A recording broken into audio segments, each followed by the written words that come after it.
Yo, welcome back to Wood Dragon Alchemy Radio. I'm Jake, your host. So, let's dive into episode 11, Movement as Magic.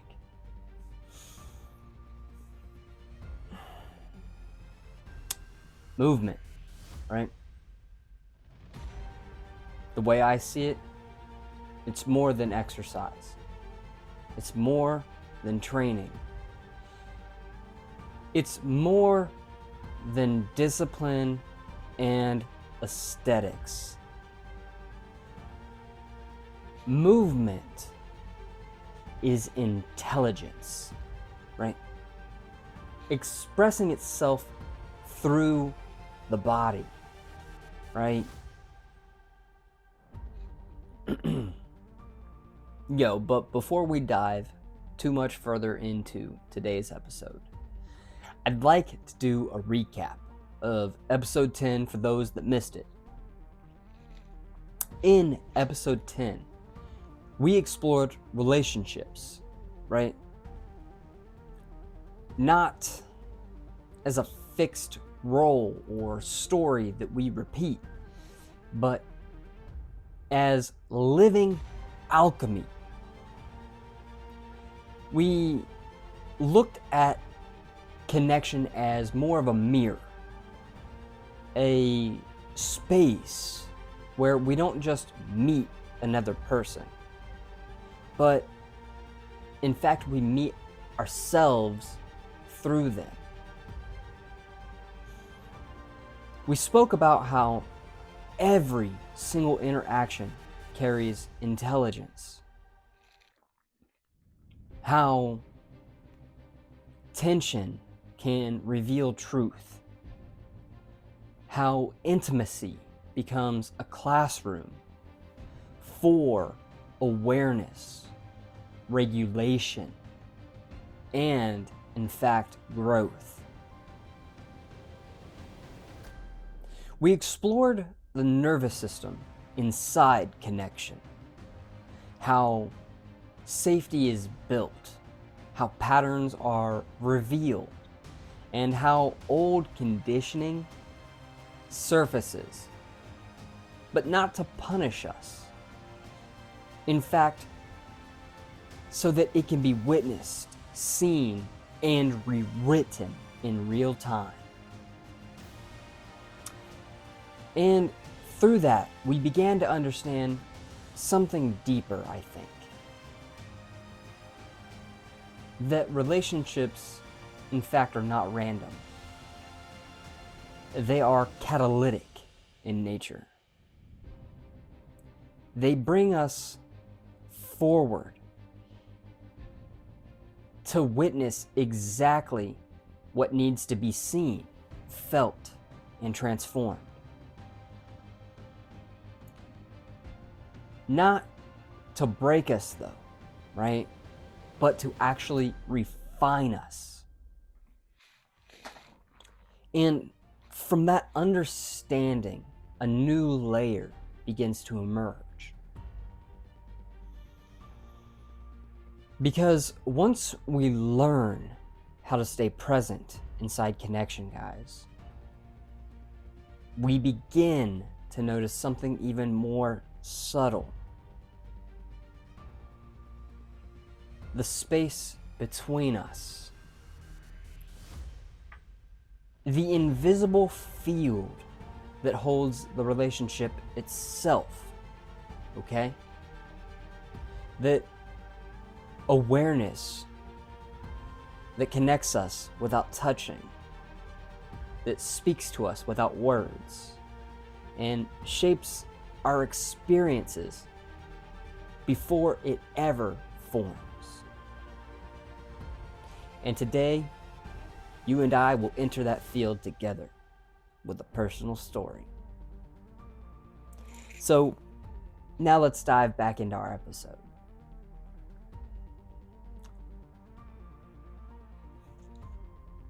My journey with movement, man.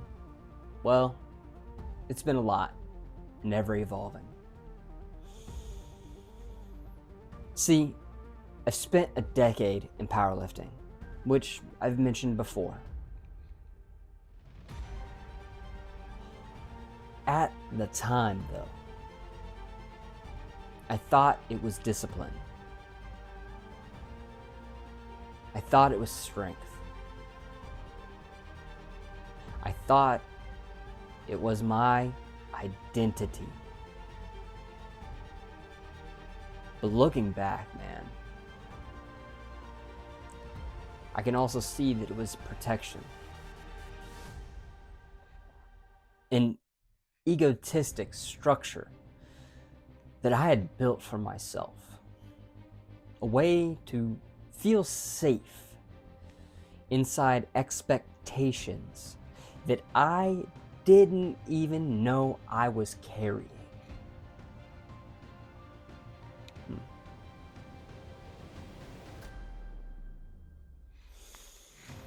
Man, and eventually, that structure that I had built began to break me in more ways than one. Multiple injuries, repeated disconnection to my body and others, disconnection from myself. And internally, I started to spiral into self-judgment, feeling like I wasn't enough, like I wasn't doing enough, like I was failing the very thing that I was trying to master.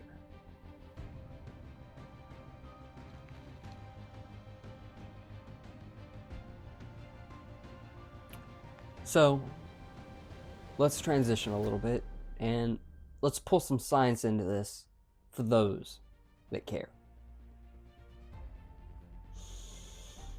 Because here's what the science actually says about movement.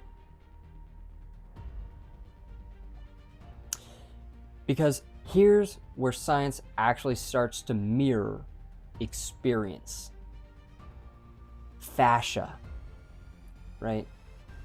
We've discussed this before, but is now actually understood as this sensory communication system within the body. See, it's not just a structure that holds everything in place.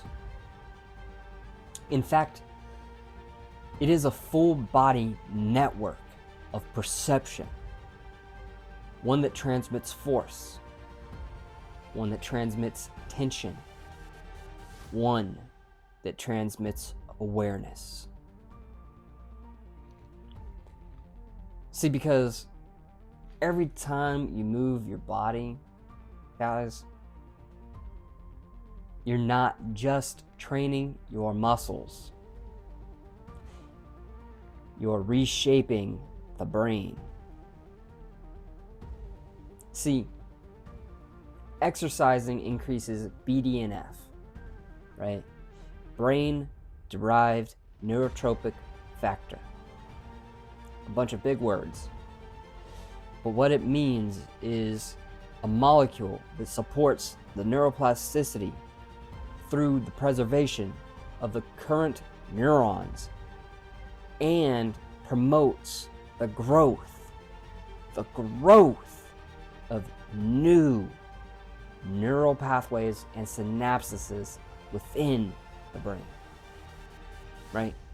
In layman's terms, it means your brain quite literally, physically changes when you move.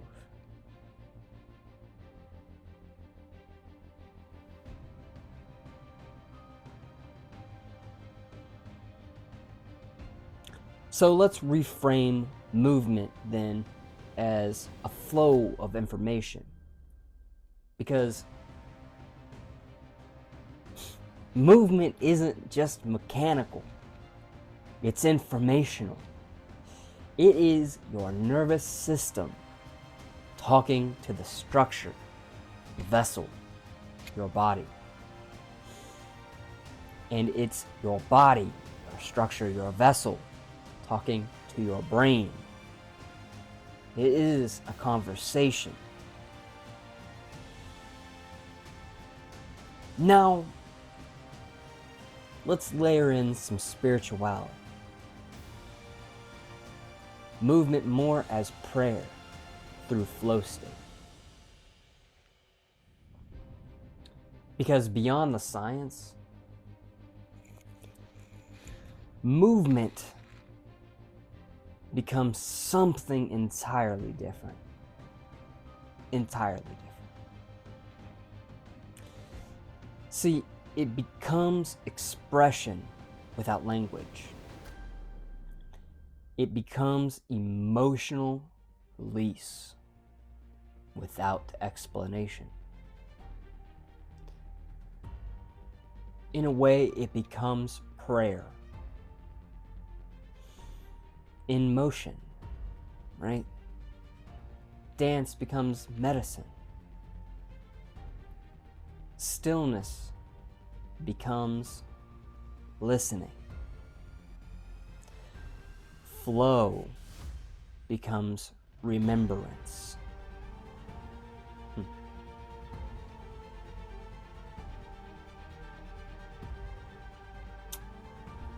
So here's the thing, right? For me, I noticed the more I slowed down,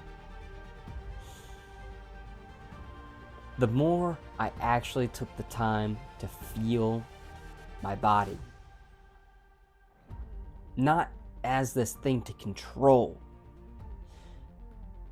but rather something to listen to. Something shifted for me. Movement then stopped being something that I forced and manipulated. And it started to become something I actually followed and enjoyed. Right? Because in my powerlifting years, movement was highly mechanical, highly manipulated. It was very structured, very rigid. I'm not saying that's bad. I'm just saying that was my experience. Because even when I was exhausted, guys, I would push through. Even when my nervous system said, hell no, I said, hell yeah. And it created injuries. It created burnout. It created internal collapse. See, now, I have a different perspective entirely. Movement for me now is devotion. Not to perfection, but to alignment. Right? And some days that means pushing. Some days that means resting.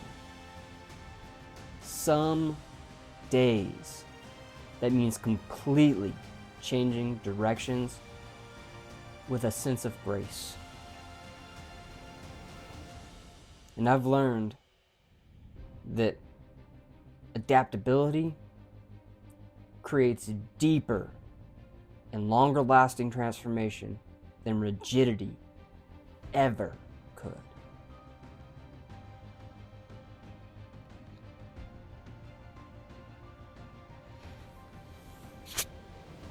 See, the science is clear.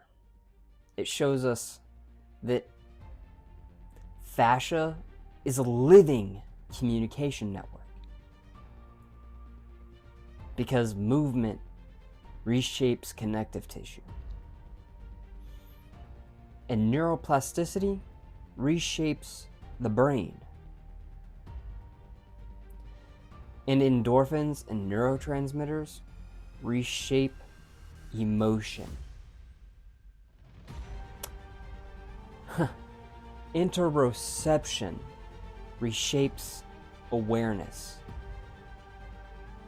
So I gotta say, the way I see it, the way I believe it, embodied cognition reshapes thought itself.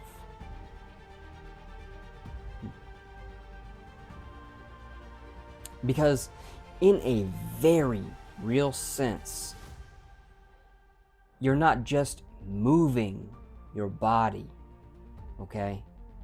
You're actually participating in the continuous reconstruction of your mind.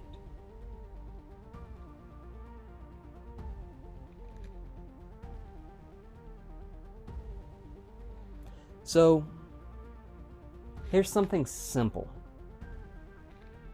right? Super simple, right? I want you to take the time to just notice your body right now. Whenever you're listening to this, whatever you're doing, take the time to notice your body right now. Right meow. Right? Not to fix it, not to correct it, not to optimize it. Jesus Christ, not to biohack it. Just be aware of it. And I want you to ask yourself this.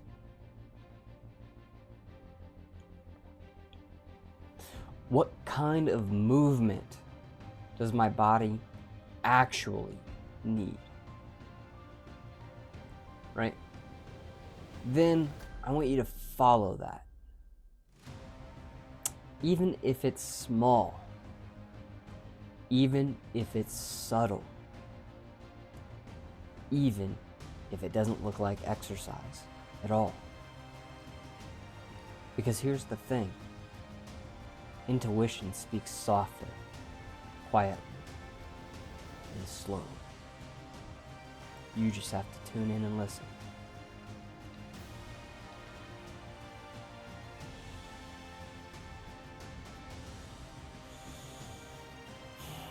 Because I believe movement is not just a physical output, right? In fact, it's communication. It's regulation. It's remembrance. It is transformation, quite literally. See, and when you begin to move with that awareness, I believe that you're not just training your body. You're participating in something much, much deeper.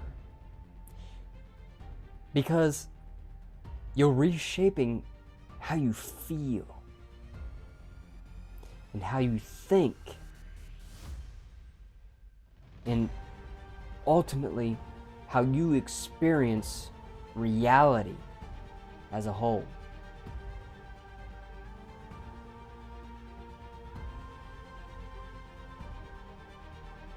Because movement is magic. Because it is you in motion.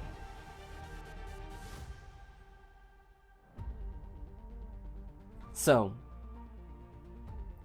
let me end this episode with a teaser for our next episode. Episode 12, Integration, Living as. Episode 12, Integration, Living the Alchemist's Life. Alchemy is not just theory. It is a way of living, right? We'll close this arc by exploring how to integrate wellness, ritual, and awareness into daily living so that you can step into your role as the modern alchemist in your life. So until next time, guys, stay curious. Stay embodied, man. Keep your energy flowing, baby. And peace be with you. Jake out.